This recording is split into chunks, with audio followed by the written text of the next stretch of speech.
Halo, assalamualaikum. Disclaimer dulu ya guys, ponsel Vivo X80 ini atau X80 ini saya pakai dan uji dalam kondisi menggunakan VantageOS 13 trial version. Jadi di menu sistem update, kamu bisa tap icon gear di kanan atas, pilih trial version, setujui agreement-nya, lalu install, besarnya 5 GB lebih. Trial version ini saya coba jajal karena sudah menggunakan Android 13 juga, sementara yang stable itu masih Android 12. Jadi ada kemungkinan performanya belum optimal, dan beberapa temuan saya mungkin juga tidak akan terjadi di versi stabilnya nanti. Oke, kalau gitu kita bahas dulu ya temuan kurang nyaman yang saya rasakan. Pertama untuk battery life, saya rasakan Vivo X80 ini tidak awet-awet banget. Dimensity 9000 5G yang sudah pakai fabrikasi 4 nanometer dengan pemakaian ringan namun tanpa Wi-Fi, nyatanya sulit sekali menembus 24 jam. Baterai 4500 mAh rasanya bukan jadi alasan ya, bukankah Asus Zenfone 9 punya baterai yang lebih kecil juga? Nah, kalau kamu mau tahu review Zenfone 9 sudah tayang juga, silakan ditonton buat perbandingan.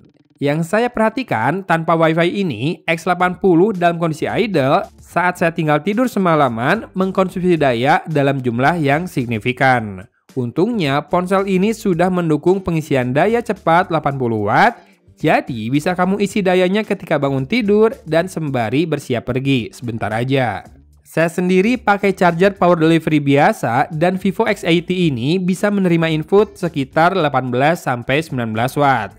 Dengan Wi-Fi selalu on sih, ponsel ini sukses menembus 30 jam, bahkan saat penggunaan lebih intens hingga menghasilkan screen on time 6 jam. Tapi kalau ngelihat performa puncaknya, memang rasanya wajar lah ya, tidak terlalu awet karena ini kan ponsel flagship. Nah, kedua, ini di perekaman video, saya mengalami frame skip saat merekam di 4K 60 fps. Kejadiannya sih random ya, jadi saya kembalikan ke fakta bahwa saya menggunakan OS yang trial version. Selain itu, Vivo X80 ini asli sangat nyaman digunakan. Nah, kalau soal harga, mungkin sekarang adalah saat yang tepat mencari unit bekasnya di pasaran.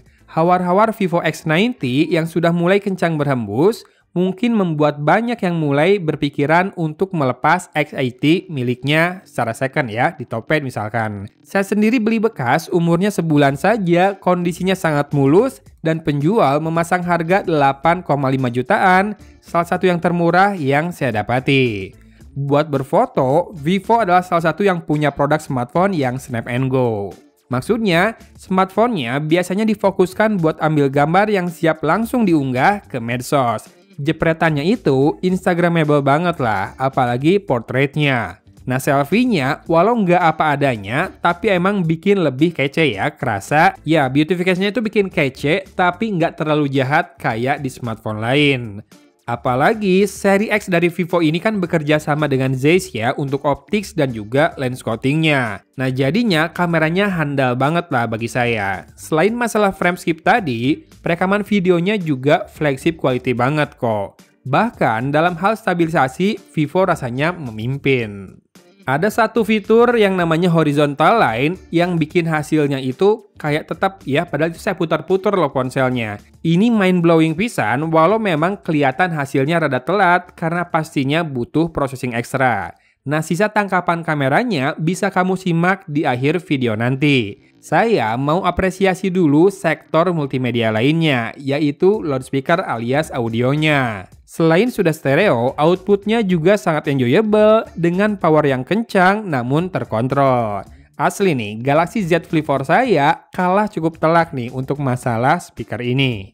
Karena pernah satu kali saat saya menyetel video streaming dari YouTube, istri saya sampai bilang kalau dia mengira saya lagi setel pakai Bluetooth speaker. Rasanya ini asli mencerminkan kualitasnya banget ya.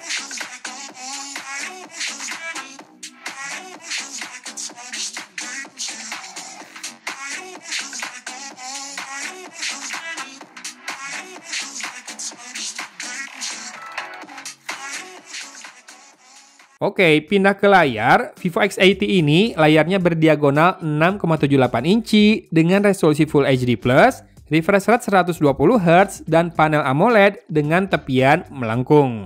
Ini udah fleksibel banget, tergantung sih, kalau buat saya ini udah cukup banget ya sebetulnya. Tapi memang sektor ini yang membedakan antara Vivo X80 dengan X80 Pro. Tentunya selain kamera dan kemampuan wireless chargingnya ya. Nah, untuk gaming, buat yang masih main PUBG Mobile kayak saya, ini udah lancar banget. Saya sendiri biasa main di Smooth Extreme buat ngetes beberapa TWS earphone, asli nikmat. Mentoknya sih lebih tinggi ya dari beberapa flagship lain, yaitu di Smooth 90 fps, dan bisa juga di HDR Extreme, atau di Ultra HD Ultra. Dan smartphone ini hitungannya adem ya buat main beberapa sesi, tapi masih di bawah 1 jam. Soal harga, Vivo X80 ini sebetulnya dilepas resmi di angka 12 juta kurang 1000, bonus TWS Vivo 2e dan juga powerbank. Itu dulu ya. Nah, ini adalah angka yang cukup berani, mengingat dulu Vivo X60 bisa didapatkan di angka 8 juta kurang 1000 resmi. Saat ini, penjual online rata-rata jual Vivo X80 kondisi baru, termurah itu di angka 9,3 jutaan. Overall, apa yang Vivo tawarkan di smartphone-nya sebetulnya top quality ya. Namun pricing-nya cukup terasa tinggi bagi saya, sehingga pilihan beli unit bekas dengan kondisi baik adalah alternatifnya. Dan experience pemakaiannya jauh lebih enak lagi sejak VantoshOS berubah lebih mendekati stok Android UI di X50 series lalu. Namun juga rasanya dari sejak itu tidak banyak perubahan atau penambahan yang signifikan. So, kalau kamu punya budget maksimal 10 juta dan cari Android smartphone buat foto-foto dan multimedia yang bagus, Vivo X80 yang sudah dirilis sejak Juli 2022 ini bisa banget dipertimbangkan ya. Yuk, simak foto dan video lainnya yang saya ambil menggunakan smartphone ini sambil kita tutup videonya. Oke, thanks for watching. Dari Kota Cimahi, Agon pamit undur diri. Wassalamualaikum warahmatullahi wabarakatuh.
Ya.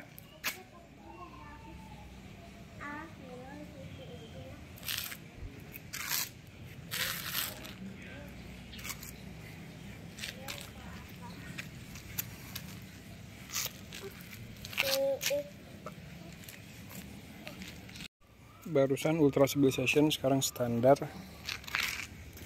di 4K 60 fps. Biasanya paling stabil sih di Full HD 30 fps. Yuk. Mau apa ke situ? Hati waktu itu ada beling ketemu Dede. Tenang. Dede kasih tahu sepanjang. Di mana ada beling? Itu banyak. Yang belingnya. Ultra wide.